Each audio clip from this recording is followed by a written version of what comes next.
আসলতে ৰাইজৰ মাজত এলায়েন্সক লৈ যিটো কনফিউজন সেইটোলৈ আমি আজি ক'ব বিচাৰিছোঁ। আপোনালোকে সকলোৱে জানে যে আমাৰ এলায়েন্সৰ আলোচনা চলি আছিল, আজিও চলি আছে, কিন্তু 22টা BPF-এ ইতিমধ্যে ডিক্লেয়াৰ কৰিছে। আমাৰ বহুতে ভাবিছে যে আচলতে এলায়েন্সটো কি হ'ব। এই বিষয়ত আমাৰ সঠিক সিদ্ধান্ত বা গোটেইখিনি চালি যে সিদ্ধান্ত হ'ব আমাৰ 18 তাৰিখে মিটিং আছে এক্সিকিউটিভ। তাৰ আগতে মই এটা কথা ক্লিয়াৰলি কৈছোঁ যে ইতিমধ্যে GSP ফালৰ পৰা 15ৰ পৰা 22টা ছিটত ইলেকশ্যন খেলাৰ কাৰণে অলৰেডি কেণ্ডিডেট ৰেডি মানে প্ৰস্তুতি চলি আছে।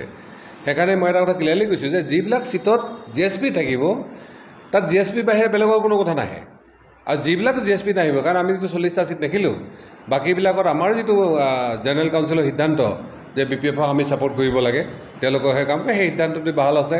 আৰু যদি পৰৱৰ্তী কিবা তেনেকুৱা সিদ্ধান্ত ল'ব লগা হয় আমি 18 তাৰিখৰ পিছত আমি সিদ্ধান্ত ল'ম। দিহিৰা ছিটটো টাৰ্গেট আছে, কিন্তু আমি আজি নিশ্চিতভাৱে ক'ব পাৰোঁ যে দিহিৰা ছিট GSP যিকোনো মূল্য বিনিময়তে ৰিটেইন কৰাৰ কাৰণে বা সেইটো আকৌ ছিটটো আমাৰ যাতে জিকিব পাৰে তাৰ কাৰণে আমাৰ পূৰা প্ৰস্তুতিয়ে নহয়, সম্পূৰ্ণ পলিচিবিলাক চলি আছে। আমি ভালকৈ জানো যে মুখ্যমন্ত্ৰী হওক বা BJP সেইটো এটা প্ৰথম টাৰ্গেট হয়।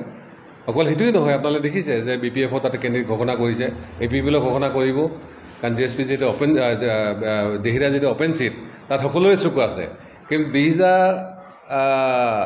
সমষ্টিৰ সমূহ আমাৰ শুভাংশী সমৰ্থক লগতে আমাৰ বিষয়ববীয়া কৰ্মকৰ্তাসকলকে আৰু লগতে সমূহ GSP পৰিয়ালৰ পৰা যিকোনো মূল্য বিনিময়ত দিহিৰা জিকাৰ কাৰণে আমাৰ প্ৰস্তুতি নহয়, সম্পূৰ্ণ ৰণকৌশল প্ৰস্তুত হৈ আছে।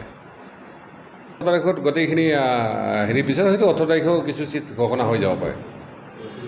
হয়, 18 তাৰিখে আমাৰ মিটিঙৰ পিছতে সিদ্ধান্ত হয়তো ঘোষণা হৈ যাব পাৰে। ব্যাপক চৰ্চা হৈছে BTC-ত, আৰু বড়ো ভাইসকলৰ যিটো তেওঁলোকৰ একত্ৰীকৰণৰ প্ৰচেষ্টা, এটা কথা নিশ্চিত হৈছে যে ইলেকশ্যনৰ আগত নহ'লে পিছত এই প্ৰক্ৰিয়াটো মই ভাবোঁ এইবাৰ হয়তো কণ্টিনিউ হৈ এইটো মানে হ'ব পাৰে, এনেকুৱা ধৰণৰ সম্ভাৱনা দেখা দিছে। গতিকে কি হয় নকয় সময়ে ক'ব। এই ক্ষেত্ৰত আমাৰ স্থিতি ক্লিয়াৰ যে আমি 40টা সমষ্টিত কেতিয়াও মানে আমি ইলেকশ্যন নেখেলোঁ। তেওঁলোকে যদি একত্ৰীকৰণ হয় তাত আমাৰ আপত্তি কৰি পেলাই একো নাই, তেওঁলোকক আমি ৱেলকাম জনাম।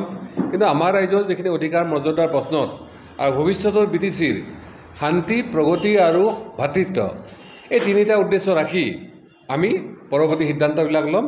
আৰু আমি আমাৰ কৰ্মীৰ লগতে আমাৰ শুভাংশী সমৰ্থকক আমি আহ্বান জনাইছোঁ যে যিকেইটা ছিটত GSP থাকিব, য'ত জিকাৰ সম্ভাৱনা আছে তাত যাতে আপোনালোকে ভুলতো বেলেগক ছাপোৰ্ট কৰাৰ বা বেলেগক ভোট দিয়াৰ কথা চিন্তা নকৰে।